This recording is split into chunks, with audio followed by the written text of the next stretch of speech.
Artistic Directors of the Future was set up in 2014 and became a registered charity in 2016. The charity aims to increase the number of Black, Asian, and POC artistic leaders in the arts.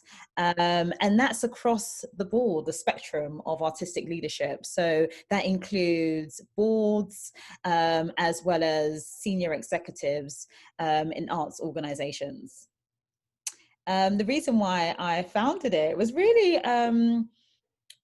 based on my personal experience in the arts. The answer is kind of twofold, really. One,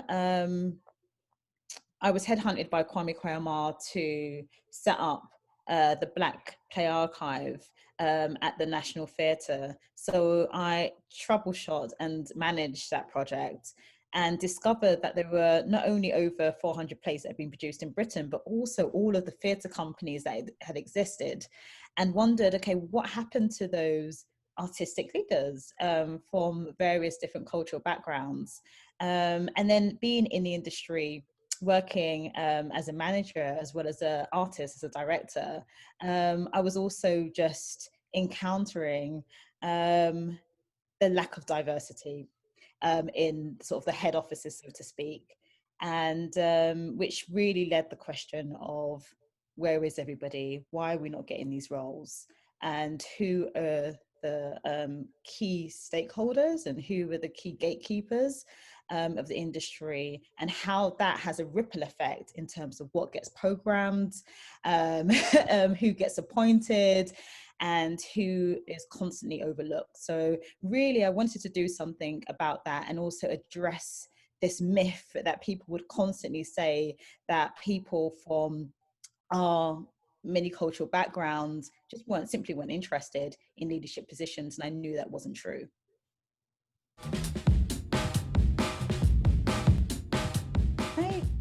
Aims and goals and hopes and dreams for the organization over the course of the next year is really for us to continue to stay on track, us to continue with our mission.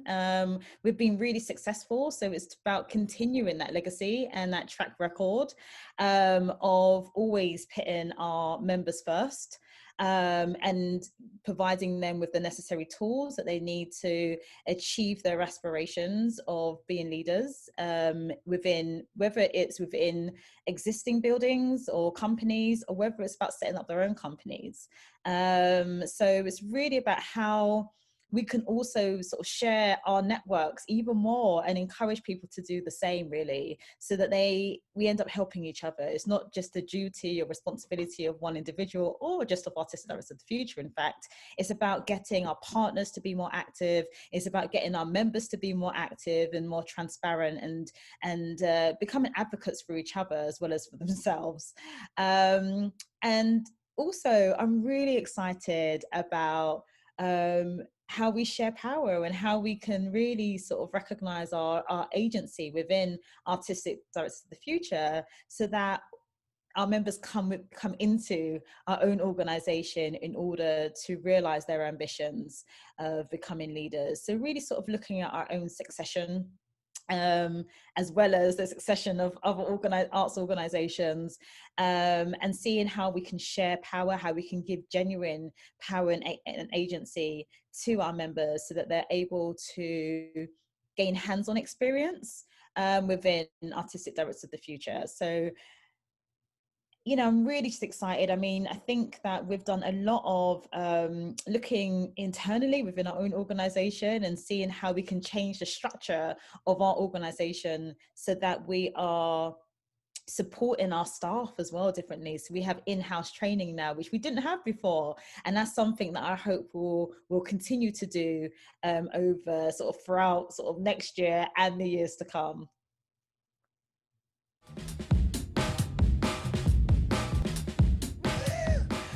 2020 is coming to an end, so I think that's just been one big challenge. But I think we've all had to pivot. We've all had to remain as flexible as can be, really. But I would say, I'm looking at Sandra's face, and she's like, yes. I would say the challenge is and it's only a challenge if you see it as a challenge, right? But I think the challenge is for us to continue to reconstruct and rebuild the industry, you know, and knowing that the systems that have been used countless times for decades don't work. They've been broken for decades, and people still rely on these systems. And these systems are very exclusive. I mean, they really do mean that a lot of people within our communities haven't been given the opportunities, a fair chance, because they've just been completely overlooked, let's be honest. But I also think there's a real opportunity for us to rebuild and for us to reimagine the industry, you know, how we employ people, what does like true induction look like, what does support look like. The fact that training is sometimes seen as a dirty word, and it's not a dirty word, to be honest with you, as far as I'm concerned. I think we should always see ourselves as students that are willing to learn.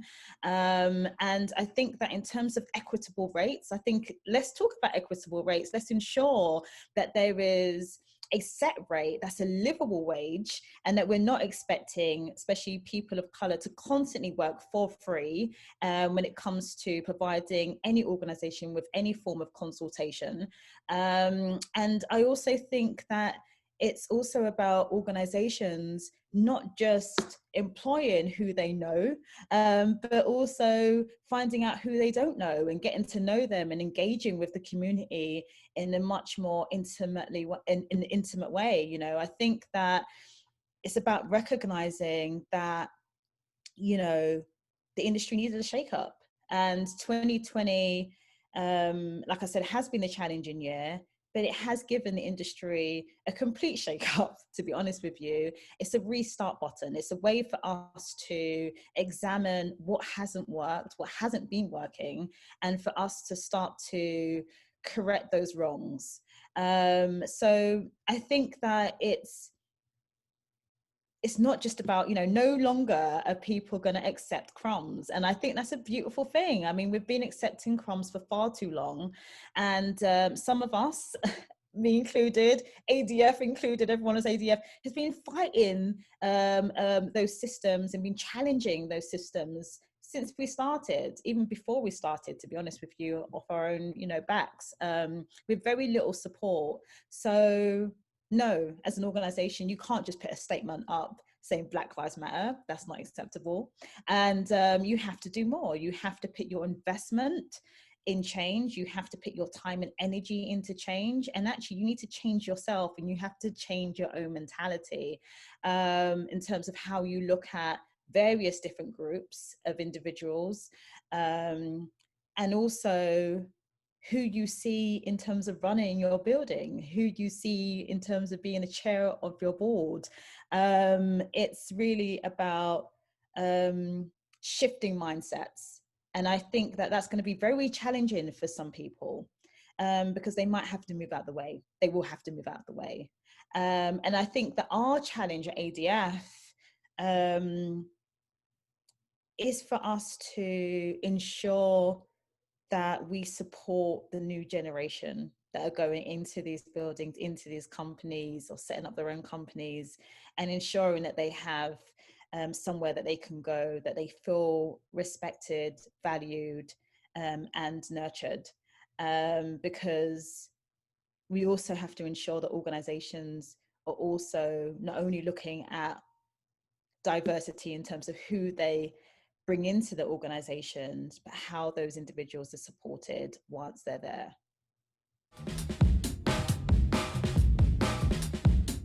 Well, I've been involved with ADF for some time before I even started working for the company. I was really excited when I heard about ADF's mission, because there wasn't anything like that, to my knowledge, happening. And the fact that it was addressing it at the root leadership level, I think that's a conversation many people have had, you know, in their private groups, but there wasn't anything that was around, you know, actually addressing it. So I had already been attending events that ADF were holding, because I really wanted to be part of that discussion. I really wanted to know what we could do. And I briefly worked with ADF as well in another capacity a couple of years back as an administrator. I just wanted to be involved as a company, to be honest, because I really liked Sim's spirit and I loved the mission of the company. And as someone who had been, working in the arts in various capacities, one of the things I had said years ago is that the issue really is leadership. If we don't sort that out, it's always going to have this trickle effect where then the performers aren't diverse, the writers aren't diverse. It has to start right from the very top. And with ADF, it was not just addressing artistic directors, also addressing trustees. I thought that hadn't even entered my mind before in regard to trustees. I'm really understanding how important that role is. And my role with ADF now is as associate producer, and I'm also the training and development manager. So I have the benefit of looking after some of the amazing existing programs we have, like the board shadowing program, but also having the freedom to develop new ideas for training and workshops and events, and one of them being bitesize. So it's, my role, I find my role very exciting because it's at the helm of what ADF does, and with Sim at leadership, I feel like it's a wonderful place to be, because I feel like I'm really contributing to the change that I want to see. Bitesize is essentially an e-learning platform for leadership. It's for people who are either existing leaders and they want to broaden their skill set, or people who are aspiring to be leaders and want to develop those skills and get a real understanding of what it takes to be a leader and what attributes they need to start building from now. So essentially it allows people to access information, resources, videos, articles, and learn at their own pace. And it's a platform that keeps growing with different series. The one at the moment is starting a theatre company, because we feel they're, as Sim said, what happened to all these companies that existed?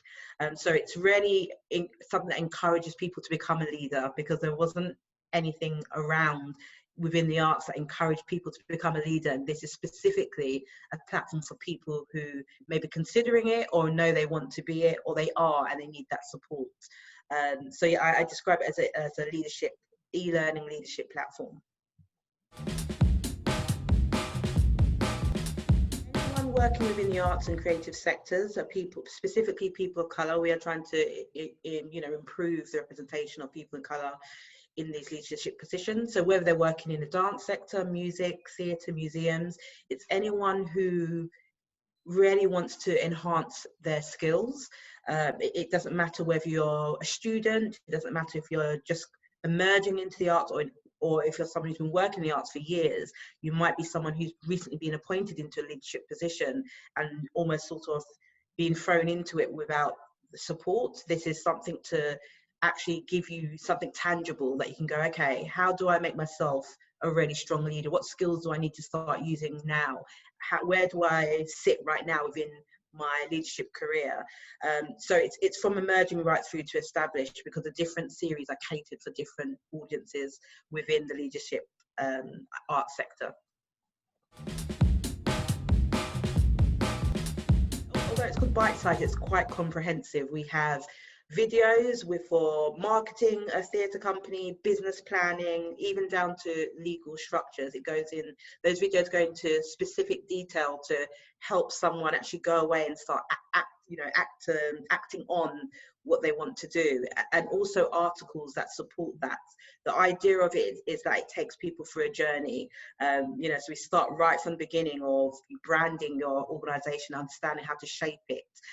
Along those articles and videos, we also have resources that are added every few weeks. So there'll be budget templates that will be added for starting a theatre company. There'll be guidelines for contracts people might start to use to make sure that they ensure that their contract includes those really important clauses.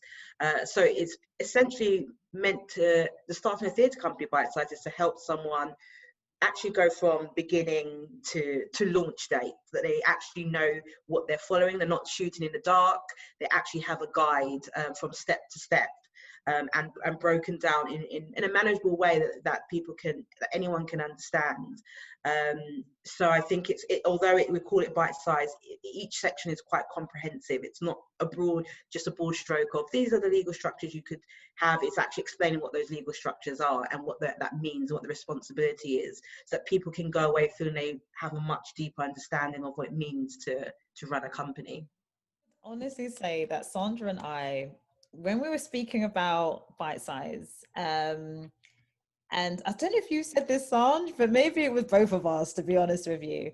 We were like, this is something we wish we had, right? Yeah. This is a tool that we wish that we had when we were setting up our own organizations, because this has never been available before. We've never had an e-learning platform, or any platform really, that has really broken down every aspect of creating your own company, right? Your own theatre company. And whatever that theatre company is, you know, it almost feels like you have to have like a little secret society of friends that you can go to and say, how do you do a business plan? Like, you know, and it's kind of like this little secret society that people go and they whisper in the corner in terms of how do you set things up. And what we're trying to do is just build transparency so that also you're not starting from ground zero, right? You're not, you know, it's not something that you feel that you have to do alone. And so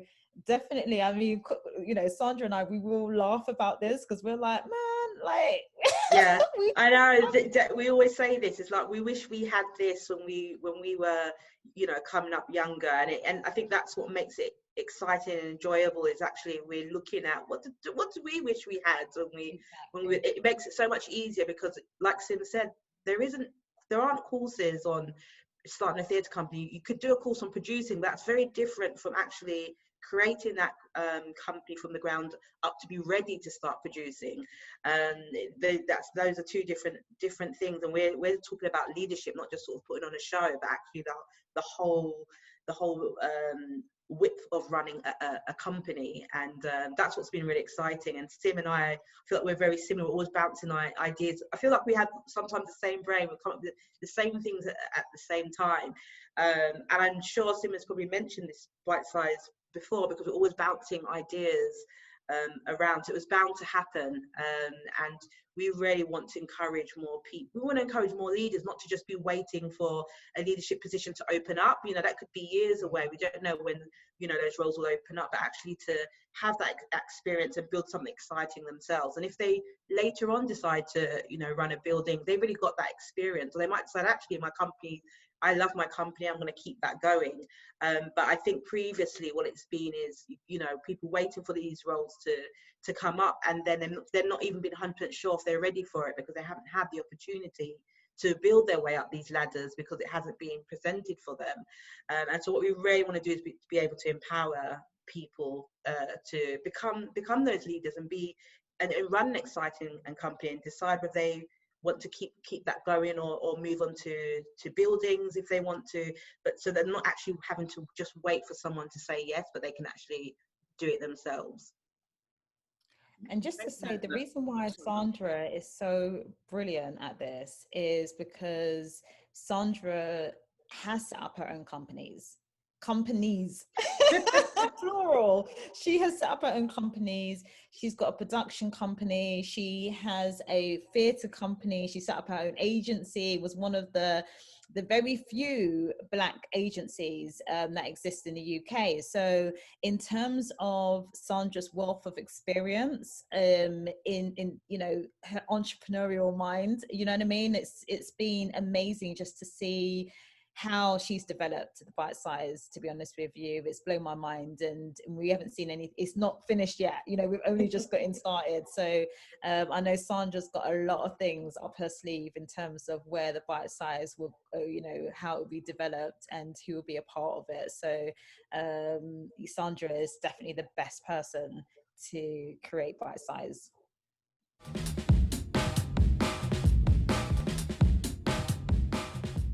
next year we're moving towards a series called Leadership Development. So this is specifically for people who are either running a medium or large size organization or venue, and it actually hones in on those leadership skills, from everything to the type of communication one needs to be able to give, the innovation you need to have, being able to inspire a team, and being able to strategize your vision. And it's much more focused on people who are a bit further along in their career. They're already running an organization, but you know, people who may have been a leader for maybe 2 or 3 years. These are new things happening at the moment, and there may not be that support structure. So for anyone becoming a leader for the first time, you may be extremely great at directing, producing your specific thing. Going into leadership is so different. You're suddenly managing a team. You're suddenly having to think about the vision, just the strategy. There's so much more to it, and it could feel overwhelming having to think about so many different angles. And what we're trying to do is provide, provide all those areas that people may need some support in, and they may find that actually some areas they're doing great in already, and others they haven't actually thought of before, or just different ways of doing things, and communicating things and planning. And then we really want to encourage a younger generation as well, students, people who are coming out of university or they're finishing a master's. And what tends to happen is people decide they want to be a leader years later and think, gosh, why did I do that, you know, much sooner? We're trying to, you know, really encourage people to start thinking about that straight out of training, out of doing their degree. So we have demystifying creative leadership roles. That would be one for people who need to gain a stronger understanding of what leadership positions are actually out there. You know, what exists, what are there, what is an artistic director? Not many people who are much younger know exactly what that role is and know how you even move into that role. You know, what's a producer, what's an executive director, what's a trustee? These are things that people of all ages still don't always know about if you haven't really been exposed to it much. So that series is more for people who are either emerging or they are thinking about leadership for the very first time. So as I said, we're covering different, I say audiences, but different demographics of people. So demystifying those leadership roles will definitely be for people who are thinking about it for the first time, whereas developing leadership development is more for people who are already in leadership positions but want to strengthen their leadership skills. Definitely, because it's the foundations essentially. It's the branding, the marketing, the strategizing, and whether you're planning to start a dance company, an opera company, any type of creative company, that it's about those foundations that all companies need to have in place. The only difference is, you know, whether the output is a play or is your output more about developing young people in the arts. The output that doesn't really matter. It's the foundations that all the businesses need to have to be able to deliver their desired activity.